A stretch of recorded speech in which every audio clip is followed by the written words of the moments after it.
नमस्कार, मैं SK sir Chandra classes Prayagraj में सभी अभ्यर्थियों का स्वागत करता हूं। तो आइए हिस्ट्री हिस्ट्री में चलते हैं। जलालुद्दीन मोहम्मद अकबर के बारे में चर्चा और परिचर्चा करते हैं। तो जलालुद्दीन मोहम्मद अकबर उनके बारे में चर्चा परिचर्चा करते हैं। जलालुद्दीन मोहम्मद अकबर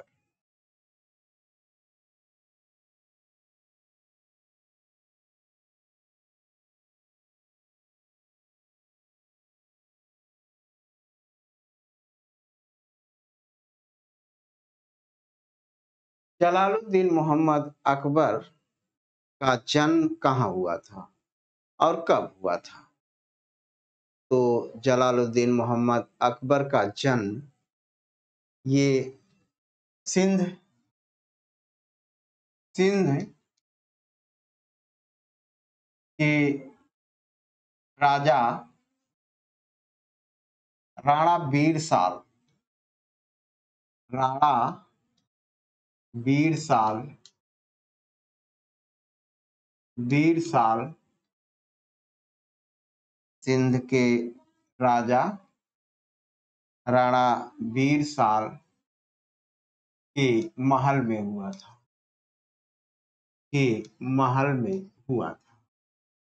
तो अकबर का जन्म जो है ये सिंध के राजा राणा बीरसाल के महल में हुआ था। और अकबर का जन्म सिंध के राजा राणा बीरसाल के महल में हुआ था। उस समय ये कब हुआ था? ये 15 अक्टूबर 1542 ईस्वी में। समय की बात करें तो समय 15 अक्टूबर 15 अक्टूबर 15 अक्टूबर 1542 ईस्वी में अकबर का जन्म हुआ। 15 अक्टूबर 1542 ईस्वी में अकबर का जन्म हुआ था। उस समय अकबर उस समय अकबर का जन्म जो 15 अक्टूबर 1542 में हुआ था, उस समय हुमायूं जो है 1540 ईस्वी में बिलग्राम के युद्ध में पराजित होने के पश्चात वो शरणार्थी के रूप में वो रह रहे थे और उसी दौरान अकबर का जन्म 15 अक्टूबर 1542 में ईस्वी में हुआ था। जन्म के पश्चात इनकी माता का नाम था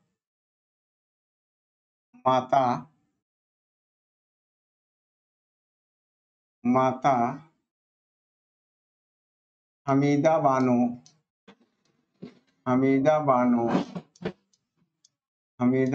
बेगम।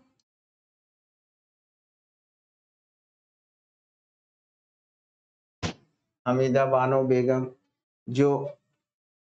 जो हिंदाल के गुरु अकबर जामी की पुत्री थी।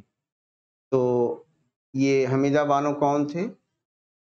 हिंदाल के गुरु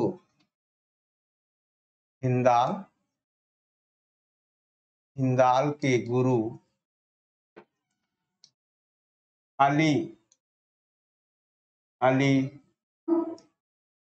अकबर हिंदाल के गुरु अली अकबर जामी की पुत्री थी। अली अकबर जामी की पुत्री थी हमीदा बानो। इसके बाद 15 अक्टूबर 1542 ईस्वी में ये अकबर का जन्म हुआ था और ये जन्म जो है सिंध के राजा राणा बीरसाल के महल में हुआ था। 20 जनवरी। अब यहाँ हुमायूं की मृत्यु कब हुई थी? हुमायूं की मृत्यु इनके जो पिता थे पिता हुमायूं,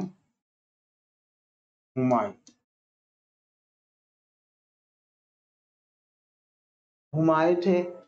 हुमायूं की मृत्यु के पश्चात अकबर दिल्ली की राजगद्दी पर बैठे। तो हुमायूं की मृत्यु कब हुई थी? 20 जनवरी 1555 ईस्वी में। 1555 ईस्वी में हुमायूं की मृत्यु हुई। 1555 ईस्वी में हुमायूं की मृत्यु हुई। 14 फरवरी 1555 ईस्वी में अकबर मुगल राजगद्दी पर बैठे।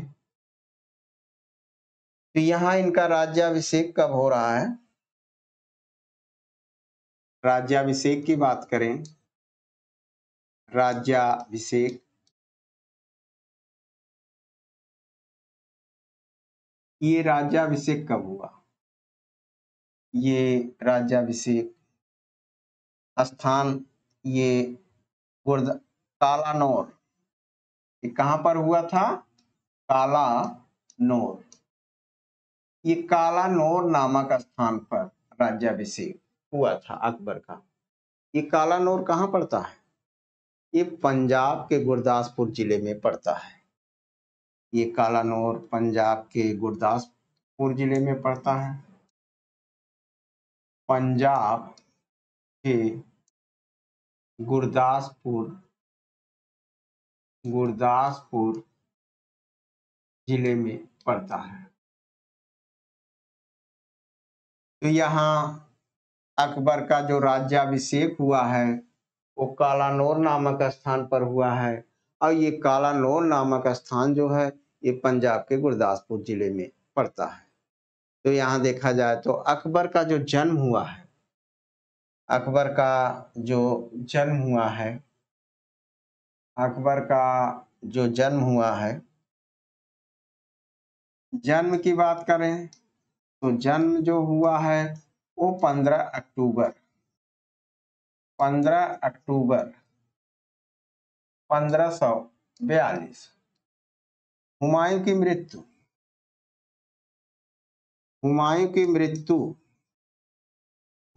मृत्यु कब हुई है? यहाँ 20 जनवरी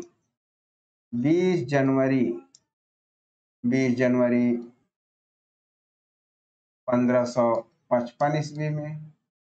और इनका राज्याभिषेक कब हुआ है? राज्याभिषेक जो हुआ है वो 14 फरवरी 1555 ईस्वी को। तो यहाँ 15 अक्टूबर 1542 ईस्वी में ये अकबर का जन्म हुआ था। 20 जनवरी 1555 ईस्वी में हुमायूं की डेथ हुई। 14 फरवरी 1555 ईस्वी में अकबर दिल्ली की राजगद्दी पर बैठे। तो यहाँ राज्याभिषेक 14 फरवरी 1555 ईस्वी को ये हुआ था। तो उस समय अकबर की उम्र कितनी थी? उस समय अकबर की जो उम्र थी, अकबर की उम्र की बात करें तो 13 वर्ष 4 माह थी। कितना थी? 13 वर्ष 4 माह थी। जब अकबर कालानौर में दिल्ली की राजगद्दी पर बैठे थे तो उस समय उनकी जो एज थी 13 वर्ष 4 माह। तो अकबर 13 वर्ष 4 माह की अवस्था में दिल्ली की राजगद्दी पर बैठे। बैठने के पश्चात 14 फरवरी 1555 ईस्वी में ये अकबर दिल्ली की राजगद्दी पर बैठे। इसके बाद क्या हुआ? 1555 14 फरवरी 1555, 14 फरवरी को ये दिल्ली की राजगद्दी पर बैठे थे और 5 नवंबर 1556 ईस्वी को पानीपत का द्वितीय युद्ध हुआ। पानीपत का द्वितीय युद्ध हुआ। पानीपत का द्वितीय युद्ध, ये पानीपत का द्वितीय युद्ध,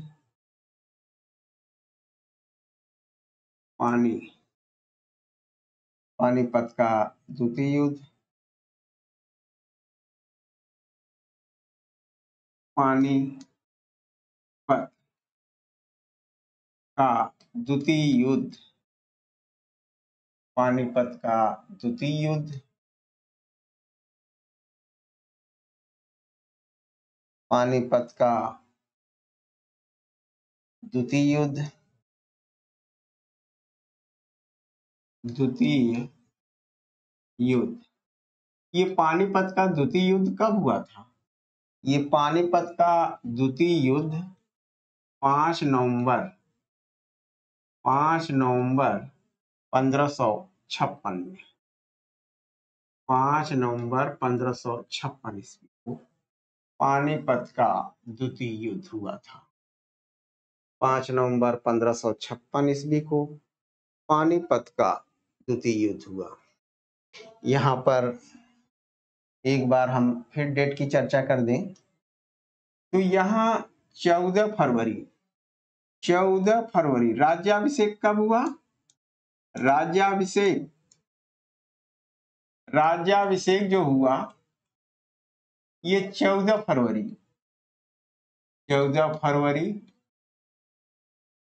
फरवरी को ये 1555 ईस्वी में ये राज्याभिषेक, और इसके बाद 5 नवंबर 1556 ईस्वी में, 5 नवंबर 1556 ईस्वी में ये पानीपत का युद्ध हुआ। 5 नवंबर 1556 ईस्वी को पानीपत का युद्ध हुआ। अब ये पानीपत का युद्ध जो है ये क्यों हुआ?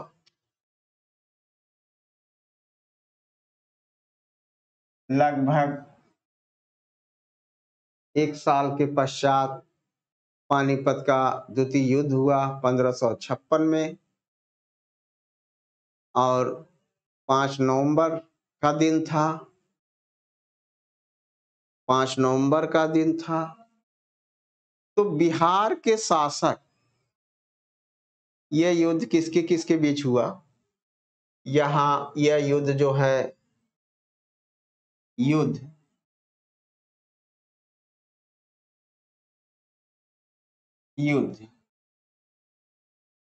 किसके किसके बीच हुआ? शासक थे ये मुगल शासक अकबर थे, और इनके सेनापति जो थे,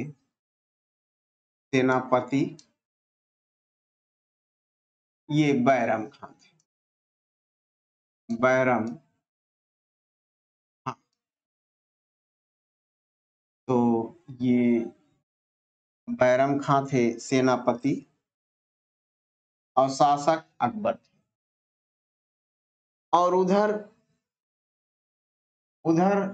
शासक की बात करें, शासक मोहम्मद आदिल शाह,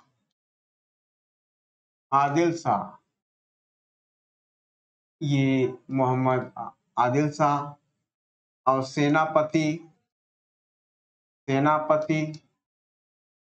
ये हेमू। सेनापति कौन था? हेमू। सेनापति हेमू। मोहम्मद आदिल शाह ये बिहार के शासक थे। कहाँ के शासक थे? बिहार के। मोहम्मद आदिल शाह जो शासक थे ये बिहार के शासक। बिहार के शासक थे और इनके जो सेनापति थे वो हेमू थे। हेमू ये हिंदू थे, ये व्यापारी वर्ग व्यापारी व्यापारी वर्ण के थे, तो व्यापारी वर्ग के थे। तो ये हेमू व्यापारी थे हिंदू समुदाय में। तो यहाँ जो पानीपत का द्वितीय युद्ध हुआ है, जब बिहार के शासक मोहम्मद आदिल शाह को यह पता चला कि हुमायूं की डेथ हो गई है, हुमायूं की डेथ हो गई है, तो बिहार के शासक मोहम्मद आदिल शाह ने हेमू हेमू को हेमू को दिल्ली पर आक्रमण करने के लिए भेजा। हेमू को दिल्ली पर आक्रमण करने के लिए भेजा। हेमू को दिल्ली पर आक्रमण करने के लिए भेजा तो हेमू चल पड़े। हेमू उस समय ग्वालियर में थे। कहां पर थे? ग्वालियर में। ये ग्वालियर एमपी में पड़ता है। तो उस समय हेमू ग्वालियर से चल पड़े। ग्वालियर से कहां पहुंचे? ये ग्वालियर से दिल्ली पहुंचे।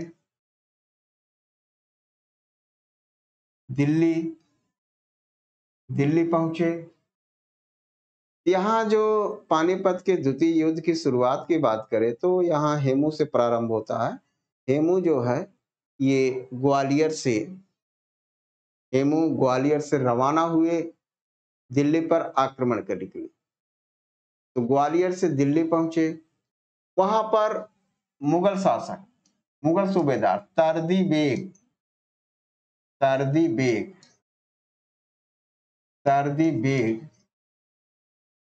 तो तरदी बेग का शासन था। हेमू दिल्ली पहुंचकर तरदी बेग को पराजित किए। दिल्ली से फिर आगरा के लिए रवाना हुए। दिल्ली से चले आगे पानीपत पहुंचे। दिल्ली से आगरा के लिए चले, ये पानीपत पहुंचे। पानीपत दिल्ली से आगरा के लिए चले और पानीपत पहुंचे। इधर से मुगल सेना भी चल पड़ी हेमू का मुकाबला करने के लिए। मुगल सेना आगरा से निकल पड़ी और उधर हेमू ग्वालियर से दिल्ली पहुंचकर दिल्ली पर विजय प्राप्त की। दिल्ली के जो सूबेदार थे तरदी बेग पराजित हुए। इसके बाद हेमू दिल्ली की विजय के पश्चात आगरा के लिए रवाना हुए। उधर मुगल शासक अकबर अपने सेनापति बैरम के साथ आगरा से आगे बढ़े। रास्ते में पानीपत नामक स्थान पर दोनों सेनाओं में घमासान युद्ध हुआ। ये पानीपत नामक स्थान पर दोनों सेनाओं में घमासान युद्ध हुआ। ये पानीपत ये हरियाणा डिस्ट्रिक्ट में पड़ता है, हरियाणा स्टेट में।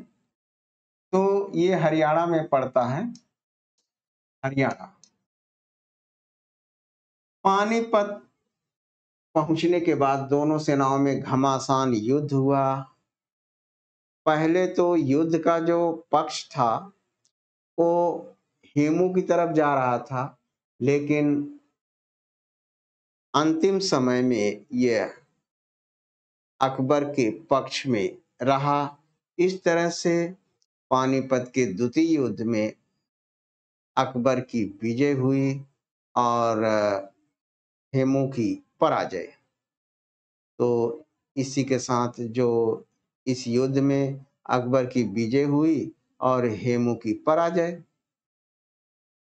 हेमू की पराजय और पराजय के पश्चात इनकी हत्या भी हो गई। तो कहा जाता है ये मोहम्मद हेमू जो है ये मोहम्मद आदिल शाह की तरफ से 24 युद्ध लड़े थे। हेमू हेमू आदिल शाह की तरफ से हेमू आदिल शाह की तरफ से आदिल शाह की तरफ से 24 युद्ध लड़े थे। 24 युद्ध लड़े थे, जिसमें से 22 युद्ध में इनको सफलता प्राप्त हुई थी। हेमू मोहम्मद आदिल शाह की तरफ से 24 युद्ध लड़े थे, जिसमें से 22 युद्ध में सफलता प्राप्त हुई। कितने युद्ध में? 22 युद्ध में सफलता प्राप्त की। हेमू विक्रमादित्य की उपाधि धारण किए थे। हेमू किसकी उपाधि धारण किए थे? विक्रमादित्य। विक्रमा ये दित्य की उपाधि धारण किए थे। हेमू विक्रमादित्य की उपाधि धारण किए थे। तो इस तरह से पानीपत के द्वितीय युद्ध जो 5 नवंबर 1556 ईस्वी को हुआ था, उसमें किसकी पराजय हुई? हेमू की पराजय हुई और पराजय के पश्चात हेमू की हत्या हुई और यह युद्ध जो है अकबर के पक्ष में रहा। अंततः इसी युद्ध के साथ ही अकबर की भारत में स्थिति और स्ट्रांग हुई, मजबूत हुई। और ये युद्ध जो है अगर देखा जाए तो इतिहास में जो ये पानीपत का द्वितीय युद्ध था, उधर पानीपत का प्रथम युद्ध अगर देखा जाए तो वहां पानीपत के प्रथम युद्ध में बाबर की भारत में विजय प्राप्त हुई। तो यहाँ पानीपत का जो द्वितीय युद्ध हुआ है, इसमें देखा जाए तो एक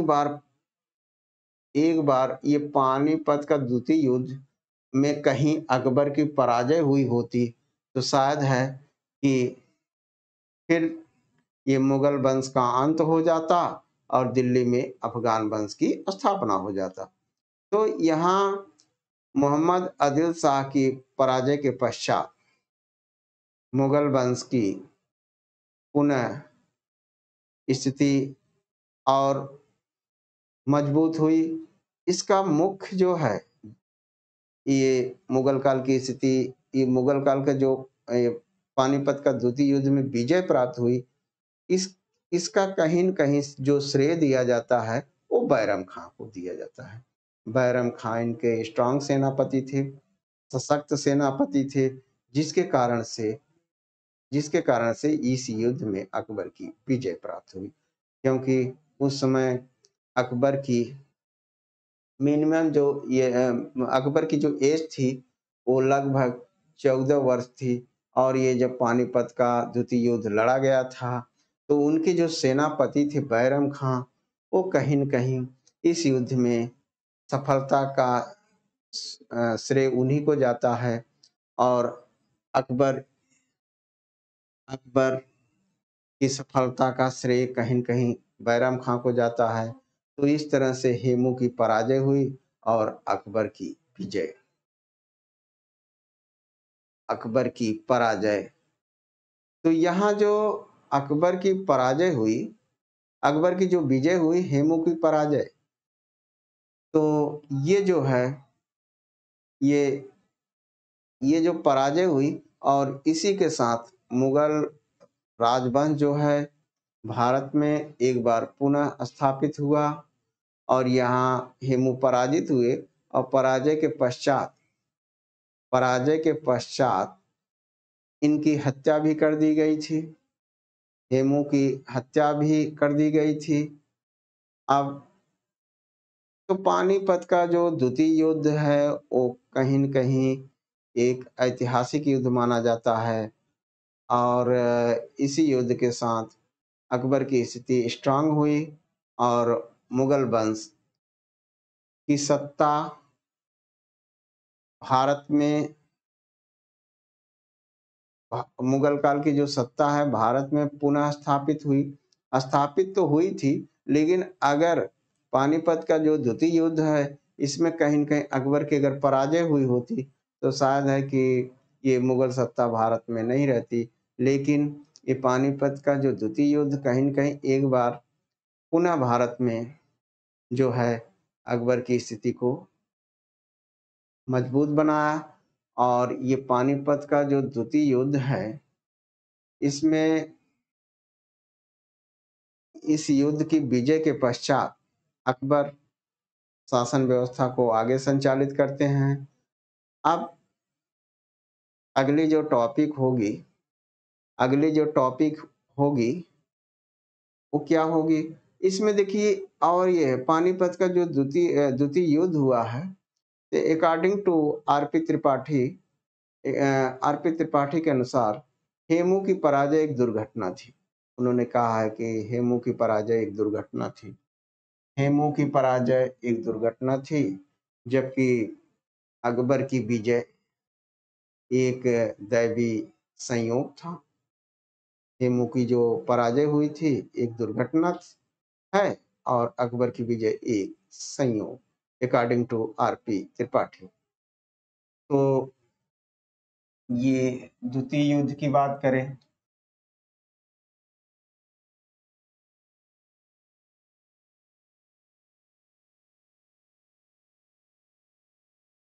तो यहाँ हेमू हेमू की पराजय, हेमू की जो पराजय हुई, हेमू की पराजय पराजय को इन्होंने ये दुर्भाग्य माना है, दुर्भाग्य। और अकबर की विजय जो अकबर की जो विजय माना है, विजय एक संयोग, विजय क्या है? एक संयोग माना है। तो इस तरह से ये पानीपत का द्वितीय युद्ध का समापन हुआ। अब जो अगले लेक्चर की बात करें तो अगले लेक्चर में बैरम खां का उत्थान और पतन पर चर्चा करेंगे, क्योंकि बैरम खां पानीपत के द्वितीय युद्ध में महत्वपूर्ण भूमिका निभाई और ये पानीपत की द्वितीय युद्ध में विजय दिलाए। और अगला जो लेक्चर होगा बैरम खां के ही बारे में लेक्चर होगा। उस वो टॉपिक रहेगा बैरम खां का उत्थान और पतन। बैरम खां कहाँ के निवासी थे, कैसे भारत में आए और कैसे वो सेनापति के पद को प्राप्त किए, और एक सेनापति के पद प्राप्त करने के पश्चात और उनका अंत किस तरीके से हुआ, इस पर चर्चा करेंगे। तो यहाँ पानीपत का जो द्वितीय युद्ध हुआ है इसमें कहा जाता है कि मोहम्मद आरिफ कंधारी भी प्रेजेंट थे। उस समय युद्ध जब चल रहा था, मोहम्मद आरिफ कंधारी, मोहम्मद इस युद्ध में वहां उपस्थित थे। मोहम्मद आरिफ आरिफ कंधारी,